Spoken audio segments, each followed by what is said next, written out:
अस्सलाम वालेकुम नाजरीन, आज का व्लॉग आपके लिए बहुत सारी अंदर की खबरें लेके आया है। बहुत बड़े बड़े इंकशाफात इस व्लॉग में होंगे।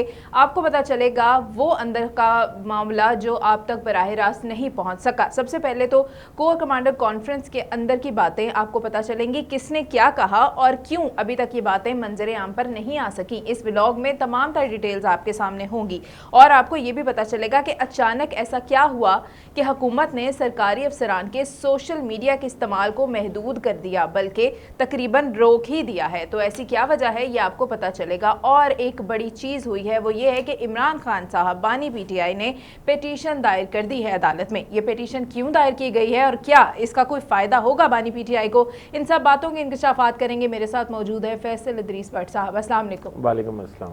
भट्ट साहब, क्या चल रहा है? कोर कमांडर कॉन्फ्रेंस में हमारे सामने अंदर की बातें नहीं आई, आप बताइएगा क्या क्या ऐसी बातें हैं जो अभी तक छुपी हुई? बिस्मिल्लाहिर्रहमानिर्रहीम। फरयाल, एक तो वो बातें हैं जो आज तमाम मीडिया हाउसेस में, प्रिंट मीडिया पे, इलेक्ट्रॉनिक मीडिया पे नशर हो गई, शाया हो गई। उनमें ये था कि बलूचिस्तान की सूरत हाल पे तबादला ख्याल किया गया, उसमें कश्मीर इश्यूज़ पे गौर किया गया, उसमें मुल्क में ओवरऑल लाइन ऑर्डर की सिचुएशन पे, बढ़ती दहशतगर्दी पर बातचीत की गई। ठीक है, ये तो वो बातें हैं जो मंजर आम पर आ चुकी हैं। दूसरी जो अहम बात है उसमें पता ये चला है कि फैज़ हमीद की गिरफ्तारी के बाद उनके खिलाफ जो इंतहाई मौसर सबूत थे वो कोर कमांडर्स के सामने पेश किए गए।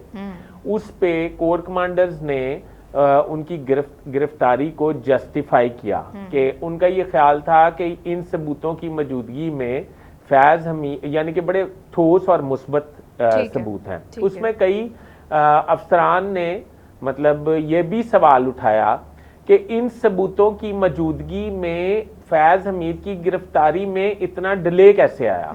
और उनको ये बताया गया कि क्योंकि कुछ चीज़ें जो थी वो हमारे पास मतलब मौजूद नहीं थी, अवेलेबल नहीं थी। जैसे ही तमाम चीज़ें दस्तयाब हुई और ऐसी सॉलिड ग्राउंड दस्तयाब हुई जिसमें फैज़ हमीद की 9 मई में मुलव्वस होने का वाक़या, वो कैसे मुलव्वस थे, फिर उसके बाद फैज़ हमीद का मतलब एक मखसूस अपने साबिक इदारे के हवाले से एक तहरीक चलाने के हवाले से, उनके मुखालिफ तहरीक चलाने के हवाले से उसके सबूत दिए गए।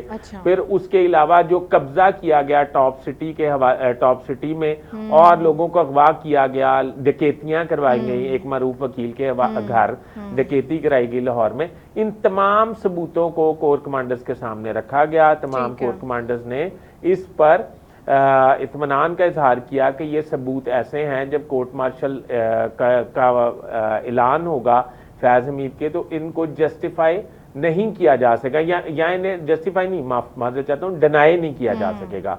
तो ये थे असल हकायक। और मुमकिना इमरान खान के मिलिट्री ट्रायल के हवाले से भी बात की गई।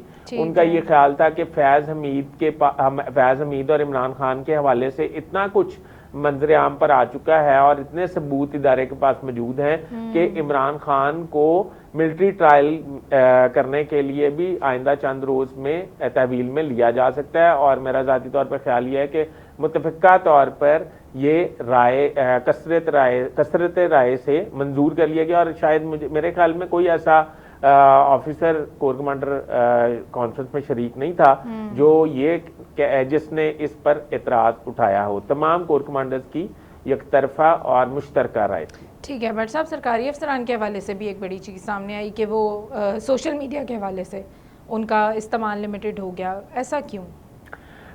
हुकूमत पाकिस्तान को ये इतलात मिल रही थी कि सरकारी अफसरान जो हैं, पहली बात तो ये है कि वो सोशल मीडिया का बहुत ज़्यादा इस्तेमाल करने लगे थे, जिसमें छोटे सरकारी मुलाजिम जो हैं वो तो करते ही थे, मतलब लाइक 10 ग्रेड, 12 ग्रेड, 13 ग्रेड, अब ग्रेड 21-22 भी इन कामों पर जुट गया था।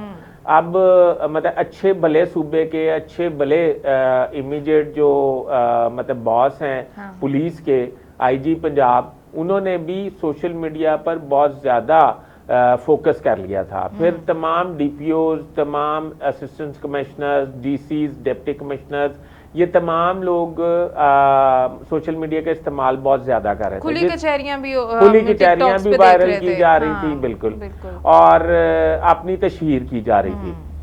اور میرا یہ خیال ہے کہ یہ لوگ جس کام کے لیے بھرتی ہوتے ہیں وہ کام ان کو کرنا چاہیے. یہ تو بڑی سیٹ بیک ہے اس معاشرے میں کہ جس کام کے لیے وہ بھرتی میں اس کی وہ تشہیر کریں کہ وہ بہت اچھا کام کر رہے ہیں. یہ تو ان کی ڈیوٹی ہے. جیسے یاد ہے آپ کو اچرا کیس ہوا تھا, ایک پولیس آفیسر نے جا کے وہاں پر لڑکی, اس میں مجھے نہیں لگتا اس میں کیا اسپیشل ٹریننگ دی جاتی ہے. آپ کی ڈیوٹی ہے اس میں. کوئی یہ تو میرے جیسا کوئی والنٹریلی جاتا اور بچا کے لے آتا تو بندہ کہتا ہے جی تم ہیرو. اچھا, وہ جو آپ نے بڑی اچھی بات کی, وہ جو آپ نے اچرا پولیس آفیسر تھیں وہ خاتون, ان کا نام مجھے پتہ نہیں, شہربانو نقوی, ان کو اتنی ان کی تشہیر کی گئی تھی جتنی ان کی تشہیر کو کسی نے آ کے مطلب ان کا ریکارڈ توڑا ہے تو وہ ارشد ندیم نے توڑا ہے. ارشد ندیم سے پہلے شہربانو جو ہیں وہ اس میں بہت اوپر جا رہی تھیں. اب سنا یہ ہے کہ وہ آج کل وفاق میں خدمات انجام دے رہی ہیں.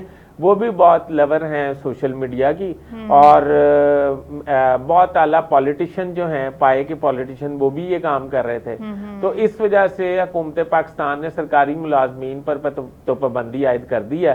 اگر آئی جی پنجاب نے کوئی اپلیکیشن پہ ریمارکس لکھے ہیں یا انکوائری مارک کیا ہے یا کسی ڈی پی او کو اس سے استفار کیا ہے کوئی بات, تو یہ سوشل میڈیا پر تو اچھالنے والی نہیں ہے. تو اس لیے میرا خیال ہے کہ ایک تو یہ ہے. دوسرا یہ ہے کہ اس آڑ میں جو ہمارے خفیہ ادارے ہیں ان کا یہ خیال تھا کہ ایک سوشل میڈیا کے ذریعے ڈیجیٹل دہشت گردی کو فروغ دیا جا رہا ہے, اور آنے والے وقت میں اس میں مزید جو ہے فوکس کیا جا رہا ہے. اس دہشت گردی کو روکنے کے لیے سرکاری ملازمین کو اس سے علیحدہ کرنے کے لیے یہ اقدام کیا گیا ہے, اور فائر وال کا بھی جو تنصیب ہے وہ بھی ایک اسی کا رکن ہے. اور اس کے علاوہ آنے والے وقت میں سنا یہ ہے کئی میڈیا ایپس جو ہیں چائنا کی طرز پر پاکستان میں بین قرار دے دی جائیں گی. خبر یہ ہے, بڑی اچھی بات ہے, یہ تو ہونا بھی چاہیے تھوڑا سا. ابھی ہم ویسے تو نام نہیں لے سکتے لیکن اب لے ہی لیتے ہیں. بانی پی ٹی آئی کا نام, عمران خان صاحب نے پٹیشن دائر کر دی. آپ کیا سمجھتے ہیں, کوئی فائدہ ہونے والا ہے اور مقصد کیا ہے اس کا؟ دیکھیں, عمران خان نے جو پٹیشن دائر کی وہ تمام کی تمام پٹیشن جو ہے وہ مفروضوں پہ ہے. اچھا, فرض کرنے پہ ہے. اب فرض کیوں کرنے پہ ہے؟ پہلے جیل کا عملہ انہیں فیسیلیٹیٹ کرتا تھا. جنرل فیض حمید جو ہیں وہ ان سے رابطے میں تھے, وہ ان کو پیغام رسانی کرتے تھے. پھر اس کے علاوہ زلفی بخاری ان سے مطلب رابطے میں تھے. اس طرح کافی لوگ جو ہیں انہیں باہر کی صورتحال سے آگاہ کرتے تھے اور کرنٹ سچویشن بتاتے تھے, اس کے مطابق وہ فیصلے کرتے تھے. اب پتہ یہ چلا کہ جب سے جیل کا عملہ تبدیل ہوا اور جب سے سختیاں بڑھیں اور جب سے فیض حمید گرفت میں آئے, اس وقت سے عمران خان ہو گئے ہیں بالکل بلائنڈ. اب عمران خان کو یہ نہیں پتا کہ فیض حمید کے ساتھ کیا ہو رہا ہے, فیض حمید کے ساتھ کیا کرنے جا رہے ہیں, فیض حمید نے کچھ اگل دیا یا نہیں اگل دیا.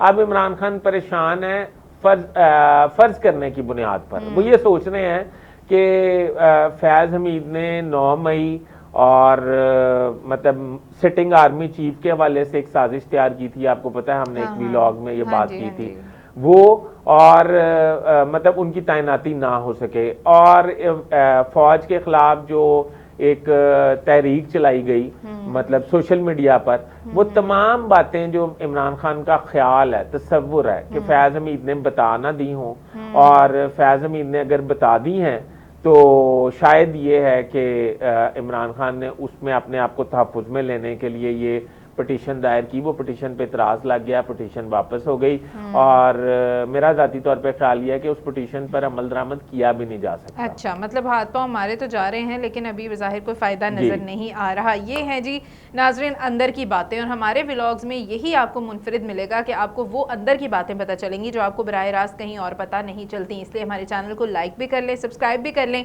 ویڈیو کو بھی شیئر کر دیا کریں اور بیل آئیکن کو پریس کر لیں.